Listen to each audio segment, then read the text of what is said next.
27 साल के बाद श्रीलंका ने इंडिया को हराया है और क्या कमाल हराया है। ये सीरीज तो खत्म हो गई but Indian point of view से ये सीरीज बहुत सारे सवालों को जन्म दे गई और बहुत सारी नई कंट्रोवर्सी को जन्म दे गई। देखिए, सबसे बड़ा सवाल ये है कि ये वो इंडियन टीम है जिसने एशिया कप के अंदर 50 पर श्रीलंकन टीम को प्रपोजल किया।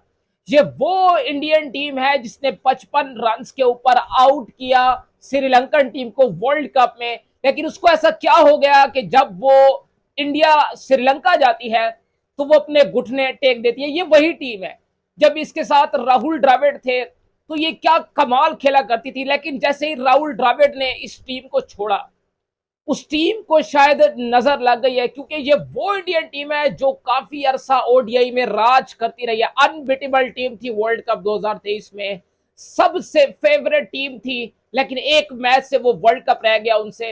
लेकिन उसको ऐसा क्या हो गया कि वो श्रीलंका में गई तो उसने घुटने टेक दिए श्रीलंका के खिलाफ।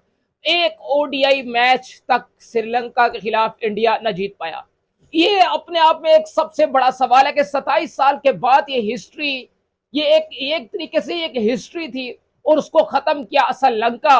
जिस तरीके से श्रीलंका के बॉलर्स ने जमकर इंडियन बैटर्स को प्रपोजल किया है, जिस तरीके से इंडियन बैटर्स तीसरे ओडीआई मैच के अंदर खेले हैं, सबसे बड़ा सवाल छोड़ कर गए हैं कि क्या ये गौतम गंभीर की किस तरीके से स्ट्रेटेजी थी कि वो 5 नंबर का बैटर 4 पे आ रहा है, 4 नंबर का बैटर 6 नंबर पर आ रहा है, कोई समझ नहीं आ रही। आप लेफ्ट हैंड राइट हैंड के चक्रों में आपने जो स्पेशलिस्ट बैटर्स का जो नंबर्स था वो खराब करके रख दिया। ये अपने आप में एक बहुत बड़ा सवाल है और ये स्ट्रेटेजी असल में बना कौन रहा है, ये सबसे बड़ा अपने आप में सवाल है कि क्या ये स्ट्रेटेजी रोहित शर्मा बनाते हैं। तो क्या रोहित शर्मा अगर ये बनाते हैं तो क्या रोहित शर्मा को ये पहले ख्याल नहीं था? अगर ये रोहित शर्मा की स्ट्रेटेजी है कि बीच में left hand right hand combination होना चाहिए, जिसके चलते उन्होंने कभी अक्षर पटेल को 4 पे भेजा, कभी शिवम दुबे को भेजा, कभी वाशिंगटन सुंदर को भेजा। हमने तीनों ओडीआईज में डिफरेंट डिफरेंट सिचुएशंस देखी इंडियन टीम की, डिफरेंट डिफरेंट हमने बैटिंग ऑर्डर्स देखे। पहले ओडीआई में वाशिंगटन सुंदर ऊपर आ गए, अक्षर पटेल से भी, शेर सैयद से भी ऊपर आ गए 4 नंबर पर। दूसरे ओडीआई में हमने अक्षर पटेल को देख रहा, तीसरे ओडीआई में हमने शुभम दुबे को भी देखा। ऋषभ पंत 5 नंबर पे खेलते, अय्यर से वो पहले आ गए। शेर सैयद अमूमन T20 ओडीआई हो वो 4 नंबर पर खेलते रहे शेर सैयद। लेकिन उनको ऐसा क्या हो गया कि उसको स्पेशलिस्ट जो बैटर्स है उसका जो नंबर है उसको वो नहीं दिया जा रहा, बल्कि उसको पीछे शफल्ड किया जा रहा है। ऐसा क्यों हो रहा है? ये स्ट्रेटेजी कौन बना रही है? अपने आप एक नई कंट्रोवर्सी जन्म ले रही है। इंडिया ये सीरीज तो शायद हार गया, लेकिन इस सीरीज में काफी ज्यादा सवालों को छोड़कर चला गया जिनके जवाब नहीं है।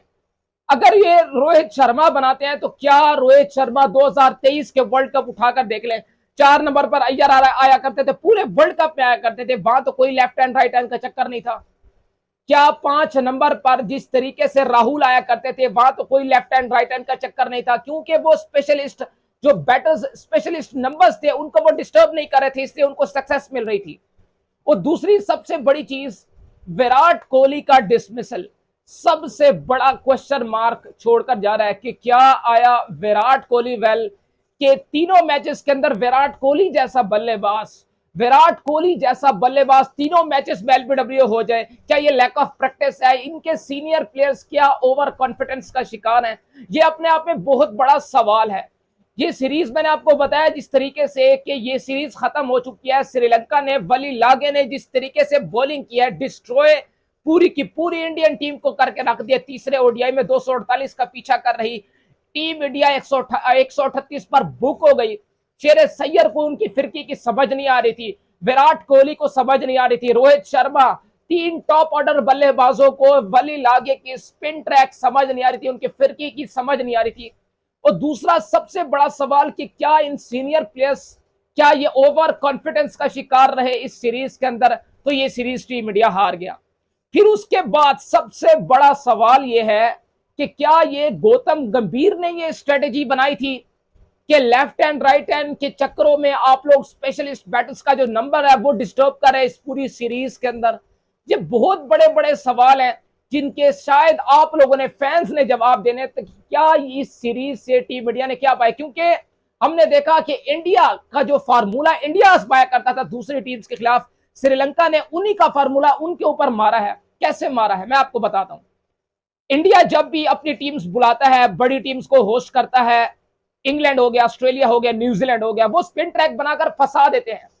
श्रीलंका ने वही किया, अपने पास बुलाया इंडिया को, स्पिन ट्रैक बनाया और उनको फंसा दिया। इंडियन बैटर्स स्पिन के अगेंस्ट फंस गए, चाहे विराट हो, चाहे विराट कोहली हो, चाहे रोहित शर्मा हो, चाहे शेर सैयद हो। स्पिन के अगेंस्ट उनका बल्ला रन उगलने से शायद उनको भूल गया कि रोहित शर्मा किस कैलिबर के बैट्समैन है। सेट होते आउट होके वापस चले जाते हैं।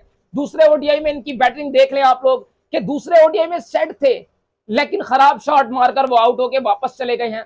तो ये सीरीज खत्म हुई है, लेकिन ये सीरीज बहुत सारी नई कंट्रोवर्सी को जन्म देकर चली गई है। तो आप लोगों के क्या ख्याल है, क्या रोहित शर्मा की ये स्ट्रेटेजी ठीक थी बीच में लेफ्ट एंड राइट हैंड के चक्रों में? क्या स्पेशलिस्ट बैट्समैनों को, जो स्पेशलिस्ट जिनके नंबर्स थे, उनको गवाए हैं या नहीं गवाए? आप लोगों का क्या ख्याल है कमेंट बॉक्स में जरूर बताइए। हमें दीजिए इजाजत, मिलते हैं नेक्स्ट वीडियो में आप लोगों से। अल्लाह हाफिज।